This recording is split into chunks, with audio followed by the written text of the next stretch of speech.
چاشت کی نماز جو ہے اگرچہ فرض نہیں ہے، نفل ہے، لیکن اس کی حفاظت کرنی چاہیے.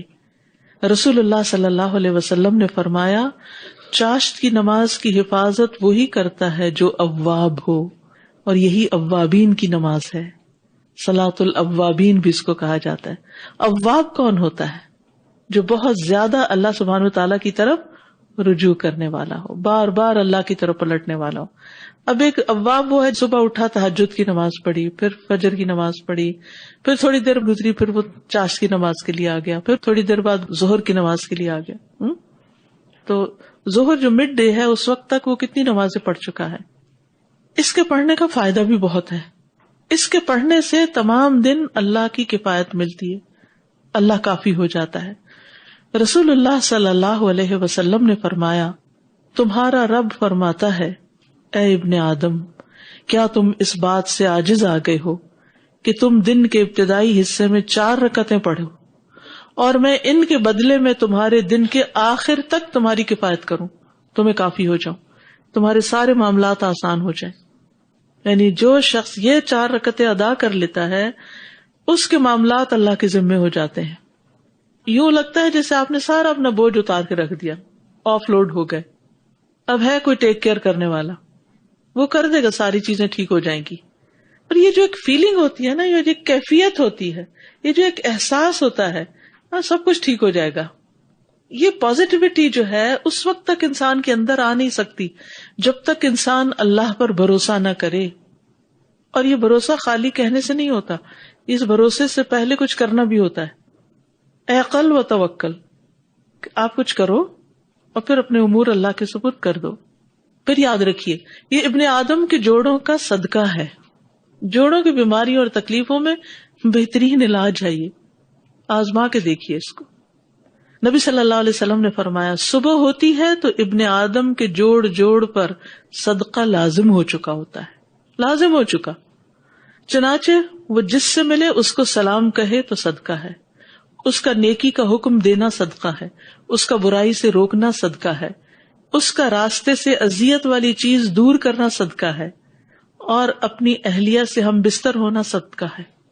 اور ان سب سے چاشت کی 2 رکعتیں کفایت کرتی ہیں. یعنی اگر ان میں سے کوئی اور نیکی کا کام نہیں ہو سکتا تو چاشت کی 2 رکعتیں جو ہیں یہ سب صدقوں کو پورا کر دیں گی، جوڑ جوڑ کا صدقہ ادا ہو جائے گا.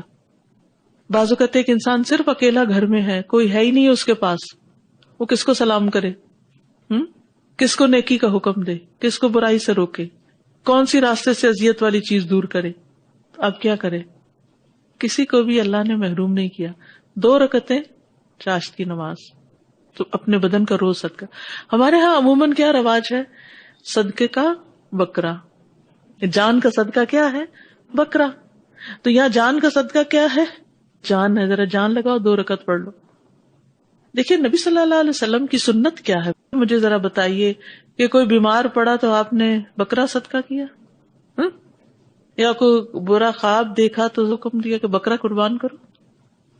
باقی آپ نے اگر غریبوں کو کھانا کھلانا ہے تو چاہے بکرا قربان کریں، چاہے آپ سوکھا راشن دے دیں، چاہے ان کے بچوں کی فیس دے دیں، ان کی پڑھائی کا ذمہ لے لیں، ان کو سال میں کتابیں لے کر دے دیں.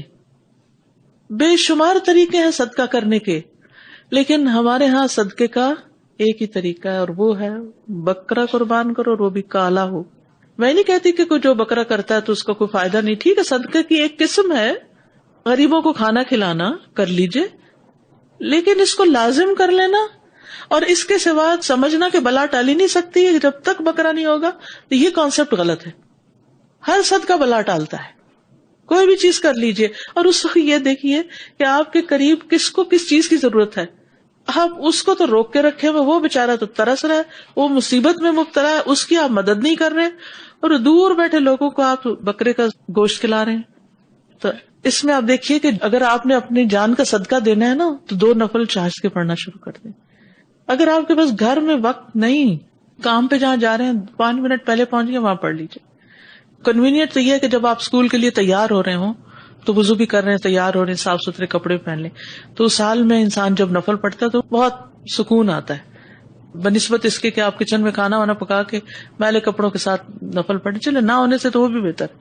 ان کا وقت جو ہے وہ سورج نکلنے کے 15 منٹ بعد سے سورج کے زوال سے 15 منٹ پہلے تک آپ کو کھلا ٹائم ہے، جب بھی آپ چاہیں پڑھیں.